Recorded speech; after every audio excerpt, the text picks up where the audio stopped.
Di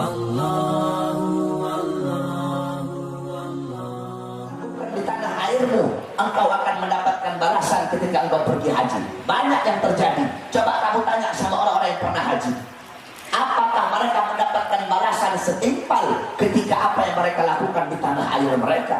Ini tanah haram, bukan tanah sembarangan, saudara-saudara. Di situ terletak di Makkah. Inna awwala baitin wudi'a lin-nas di Makkah. Sesungguhnya rumah pertama yang diletakkan oleh Allah bagi umat manusia adanya di Makkah. Makkah itu Makkah. Apa itu? Yaitu Ka'bah. Yang dimana dalam hadis qala Rasul, la tusaddur rihal illa ila thalatha masajid.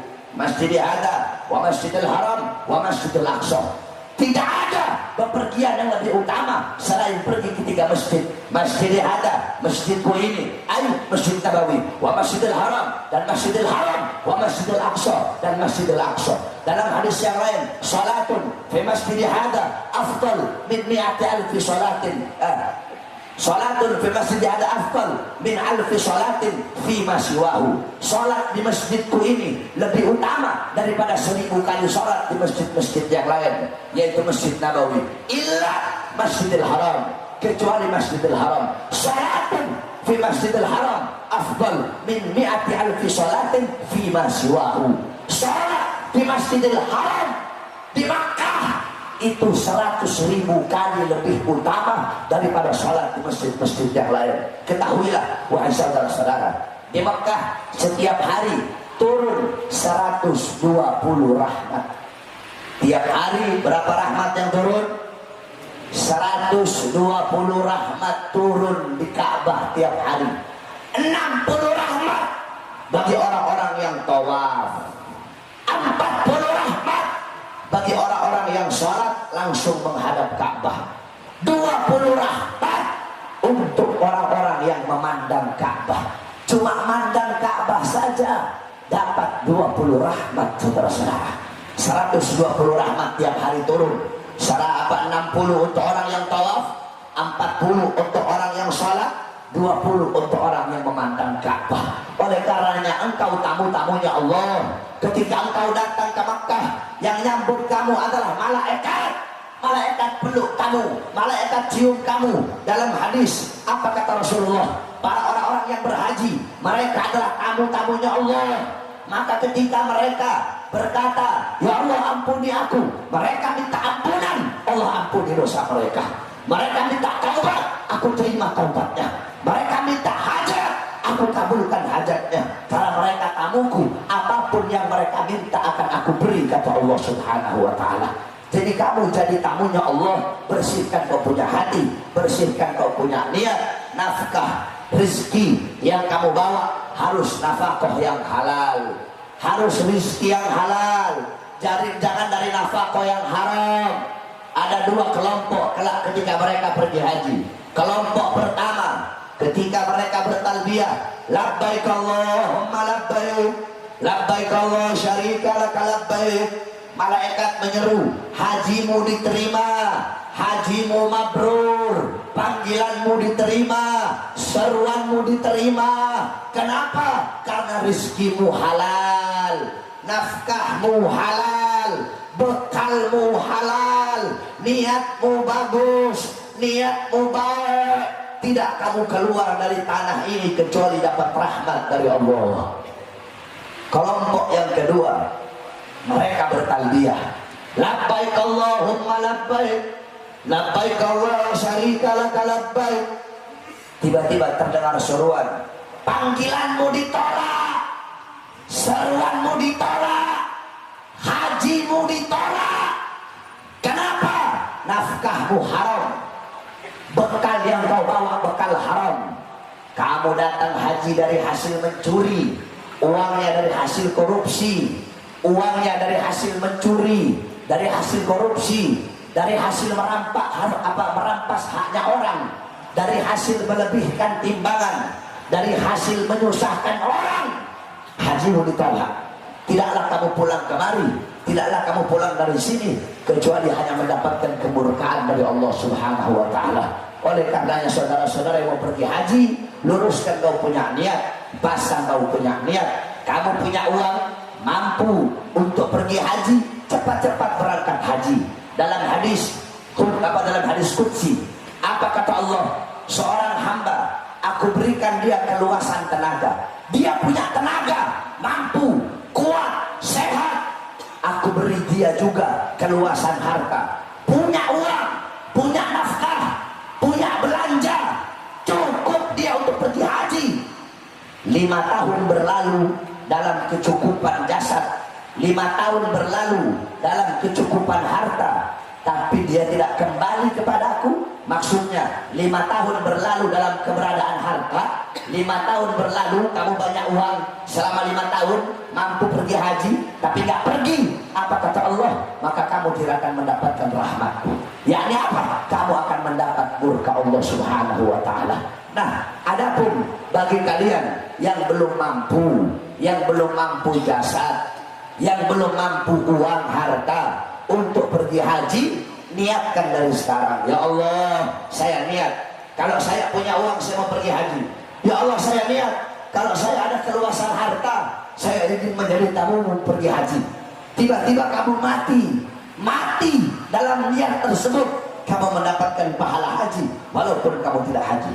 Berapa banyak orang-orang mendapatkan pahala haji mabrur padahal mereka tidak haji. Contoh, Al-Imam Abdullah ibn Mubarak, beliau mendengar malaikat sedang bercakap-cakap. Ini malaikat lagi ngobrol. Kata malaikat, tahun ini ada 600.000 orang yang pergi haji. Tahun ini 600.000 orang pergi haji. Tapi yang diterima cuma satu, namanya Ali Al-Muwaffaq. Cuma dia yang hajinya diterima. Dia adalah seorang penjahit tukang sol sepatu.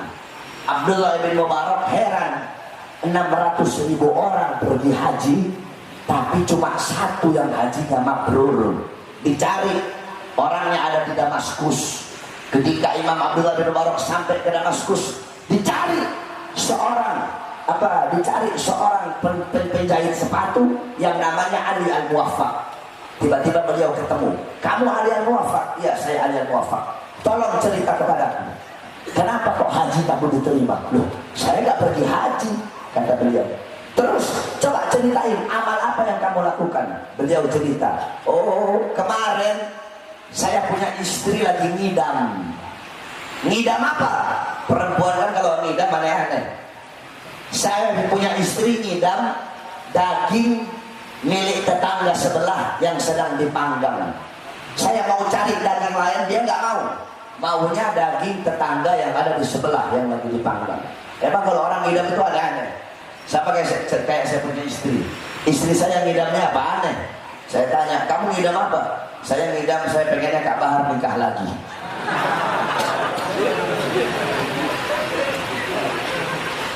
Akhirnya pergi Imam Ali Al-Muwaffaq ke tetangganya. Imam Ali bilang, saya mau beli, kamu punya daging. Oh maaf, daging ini gak dijual. Tapi istri saya ngidam, tolong. Wahai Syekh, bagi kamu daging ini haram, bagi saya daging ini halal. Emang kenapa? Ini daging adalah bangkai keledai. Kamu orang mampu, bagi kamu ini daging adalah haram.